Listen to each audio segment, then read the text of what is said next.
بسم اللہ الرحمن الرحیم۔ بانو قصیدہ کہتی کہ مرد آنکھوں سے اور عورت کانوں سے محبت کرتی ہے۔ مرد عورت کے حسن سے پیار کرتا ہے اور عورت مرد کی دل فرید باتوں سے۔ محبت وہ پرانا لطیفہ ہے جو ہر بار نیا شخص نئے طریقے سے سنا کر چلتا بنتا ہے۔ عورت کبھی بھی مرد شناس نہیں رہی، ہمیشہ منافقت، مکار اور جھوٹے مرد سے دھوکہ کھا کر مخلص مرد کو دھوکہ دے کر اپنا انتقام لیا۔ اپنے پلان کا پہلے سے اعلان نہ کرو، اگر وہ کامیاب نہ ہو تو لوگ تمہارا مذاق اڑائیں گے۔ بیوی کے انتخاب میں بہت درندشی سے کام لو، کیونکہ تمہاری خوشی یا غمی کا دار و مدار 90% اس پر ہوتا ہے۔ امیدیں جب ٹوٹتی ہیں تو بندے کے دل میں دوسرے کے بارے میں دشمنی آتی ہے، بدگمانی آتی ہے اور بندہ قطع تعلق کر بیٹھتا ہے۔ بازاری عورت کو اگر تمہاری بیوی بن جائے تو نہ صرف تمہارا مال کھا جائے گی بلکہ تمہاری نسل بھی تباہ کر دے گی۔ اچھا اور سچا تعلق قائم رکھنے کے لیے اداکاری کی نہیں، وفاداری کی ضرورت ہوتی ہے۔ خاموشیاں اس وقت بولتی ہیں جب الفاظ چپ ہوتے ہیں۔ بنا آواز کے رونا بڑا دردناک ہوتا ہے۔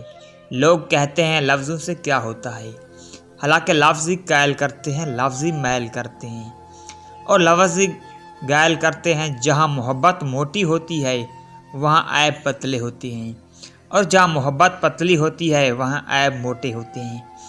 نوجوان کے مسلسل گھورنے سے کباہت سی محسوس ہوئی تو ساتھ والی سیٹ پر بیٹھی ہوئی بزرگ عورت نے مخاطب ہو کر بولی، یہ بے حیا مرد مجھے پچھلے آدھے گھنٹے سے آنکھیں پھاڑ پھاڑ کر مسلسل گھورے جا رہا ہے۔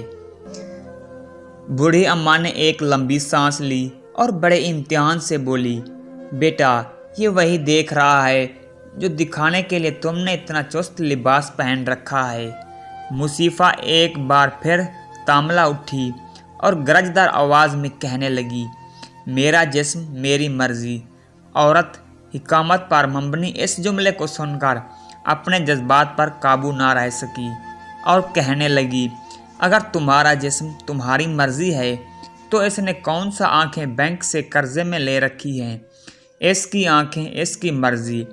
جب ریل کسی سرنگ میں گزرتی ہے اور ایک دم سے اندھیرا ہو جاتا ہے تو آپ اپنی ٹکٹ کو پھینک کر ریل سے باہر کود نہیں جاتے، کیونکہ آپ کو ریل کے ڈرائیور پر بھروسہ ہوتا ہے۔